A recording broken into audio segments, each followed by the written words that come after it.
ముందుగా బ్రేకింగ్ చూద్దాం. AP liquor scam కేసులో 7కు చేరింది అరెస్టుల సంఖ్య.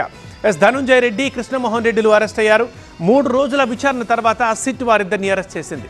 ఏసీబీ కోర్టులో హాజరుపరచనుంది సిట్. సంచలనం సృష్టించిన ఏపీ లిక్కర్ స్కామ్ కేసులో అరెస్టుల కౌంట్ పెరిగింది.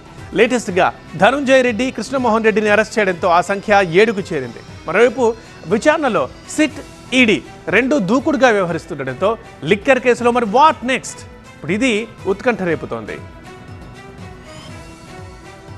సుప్రీంకోర్టు చెప్పినట్లు ఇన్నాళ్ల వరకు ఆగారు.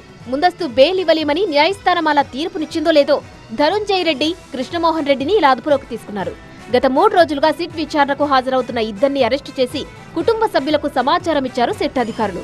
ఇక లిక్కర్ స్కామ్ లో కీలకంగా వ్యవహరించారంటూ A31గా ధనుంజయ రెడ్డిని, A32గా కృష్ణమోహన్ రెడ్డిని చేర్చిన అధికారులు కేసులో ఇప్పటికే అరెస్టైన కేసిరెడ్డి సహా పలువురితో లింకులున్నట్లు గుర్తించి అరెస్టు చేశారు. అంతకుముందు ఇద్దరు సుప్రీంకోర్టును ఆశ్రయించారు. ముందస్తు బెయిల్ కావాలని కోరారు. అయితే ప్రస్తుత పరిస్థితులలో బెయిల్ ఇవ్వలేమని తేల్చేసింది న్యాయస్థానం. నిందితులు అరెస్ట్ అయితే రెగ్యులర్ బెయిల్ కోసం కింది కోర్టుకు వెళ్లొచ్చని సూచించింది. దర్యాప్తు సంస్థలు విచారణలో ముందుకెళ్లొచ్చని, కాకపోతే నిందితులపై 3rd డిగ్రీ ప్రయోగించవద్దని స్పష్టమైన ఆదేశాలు జారీ చేసింది. ఇటు లిక్కర్ కేసులో ఇప్పటికే అరెస్టైన సజ్జల శ్రీధర్ రెడ్డిని 2వ రోజు కస్టడీకి తీసుకుని విచారించారు. శనివారంతో సజ్జల 3 రోజుల కస్టడీ ముగుస్తుంది.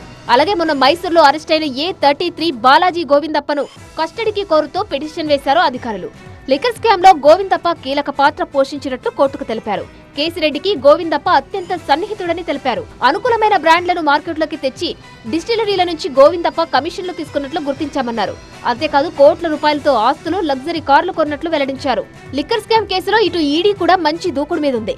కేసిరెడ్డి వాంగ్మూలం తీసుకునేందుకు అనుమతి ఇవ్వాలని ఏసీబీ కోర్టులో పిటిషన్ వేసింది.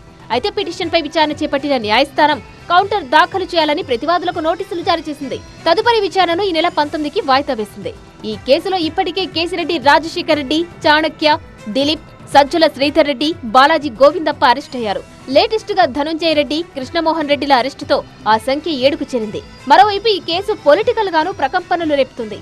వైసీపీ టార్గెట్ గా కూటమి నేతలు తీవ్ర విమర్శలు చేస్తున్నారు. మరి చూడాలి ఈ కేసులో మున్ముందు ఇంకెలాంటి పరిణామాలు చోటు చేసుకుంటాయో, ఇంకెంతమంది అరెస్ట్ అవుతారు.